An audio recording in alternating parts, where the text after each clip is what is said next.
you see number like 1.25 pay buys, and the pay-per-view is going from $60 to $80 in the past 5 years, and you realize that there is 0.25 that is on top of it out of the $20 that's been added on. You're like, come on, man. Okay, so your new contract, you wanted no extensions. That's one thing. Yeah, makes sense. That's one thing. Okay. What was one of them, the ability to box? One of them was the ability to box. They said that wasn't an option. Boxing is dead. It's not possible. This and that. Now, what does that feel like to you, knowing that Conor McGregor did it and fought Floyd Mayweather and made $100 million? What is that like for you to be sitting there being told that you can't box? Well, I don't used to take what people tell me for an answer. Right? I used to do my own thing. Right. And it seems to work pretty good. So, but I wasn't going to force to change everything. I wasn't expecting to go there and demand this, demand that, and just have everything. You know, it's a big company. It's like an institution. Right. You know, so there is a way that they do things, right, and that can change. So I'm like, okay, if so, let's take boxing out. Why? Because give me 3 fight contract of 3 fight. I knew that I can knock a 3-fight contract in a year. And then from that moment, I was free, because I want a middle ground, like an alternative, a way to get out by giving something out, you know, to get something at the end, you know, because it's really hard to get in the negotiation and just like, oh, I want this, I want that, and want that, and stop there.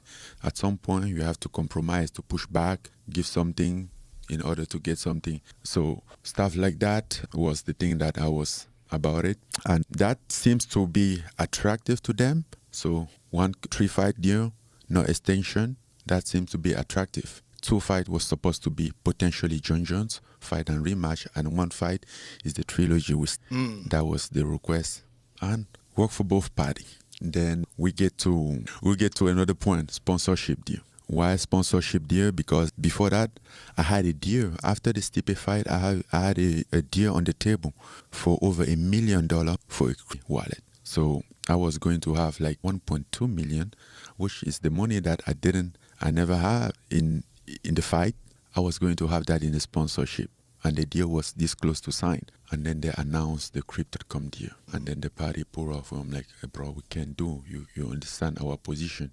You can carry this in the octagon while behind we're trying to push, you know. Did you try to make a deal with Crypto.com? No. At that moment, Crypto.com, they don't care. Right. Because they have the deal with the UFC. And you're going to wear it whether you like it or not. Right. You don't have a say. And now I'm like, I think this is messed up. We need to sort this out. I need a sponsorship. I need a right to have my own sponsor.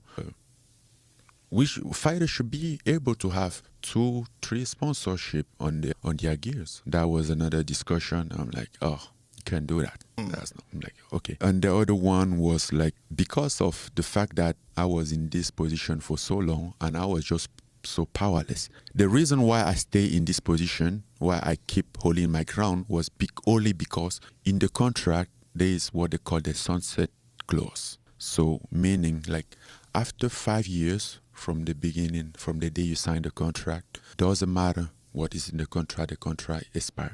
The extension, they can extend you past that date. So my end goal from the moment that I know that, okay, I'm going to hold this ground, I knew that I have to face some obstacle. So my end goal was the 5 years, the sunset. Okay. I had the sunset date in my mind, December 9, 2022. So you go through all this, and then where did it break down to the point where you had to walk away? December 6th, I had a dinner with Hunter. After we been going through stuff, he said no to this, no to that, you know. But I have a focus. I know that, okay, if I give 3 fights here, since they are willing to take the 3 fights, it's going to make, you know, I don't want to break this relationship like this. I don't want it to be a war. Right. I can stand in this. But so we can trying to fix things up. But when we met again, that day was the first time over all this time that we have to talk about the financial aspect. I mean, he has to propose a financial aspect. Right. So he proposed it at dinner. Yeah, he proposed at dinner. And then I just like, this guy is making fun of me. Make it funny? Yeah. So it was disrespectful? It was like not valuable enough for you? No, at all. You know what else is disrespectful? Check out this Reddit comment from an MMA fan. He calculated the cost of being a UFC fan. He wrote, "If you purchase all 12 pay-per-views in a year at $69 each, that adds up to $840. Remember, this was in 2021. ESPN has increased its price to $79 since then. Now, let's say you're also a boxing fan. That could easily drain your bank account. You might ask, what's the solution? Well, it's iWatch Max, where you can watch all the pay-per-views without any additional cost. Whether it's boxing or UFC, you'll also have access to any sport you can think of. So what's the catch? Well, you need to qualify to get into iWatch Max. Only a select few make the cut. If you wanted to be among the few we accept, you need to take a quiz on our website. But here's the cherry on top. If you qualify and placed an order today, we'll give you a free access to the latest movies and TV shows. Yes, you heard it right. A free access, straight from Hollywood to the comfort of your own home.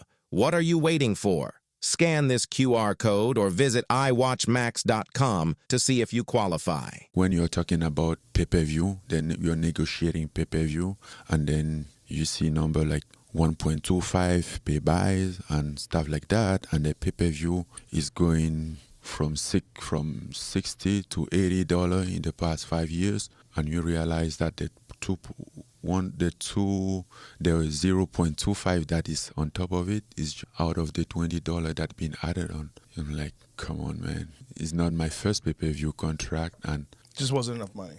it wasn't even about the money, even how it was structured, even how it was. I'm like, this doesn't make sense. You know, I went home and I was so, I don't know, frustrated or disappointed. I don't know how I can describe. But one thing I know, I went online, I'm like, I'm missing Christmas with my family.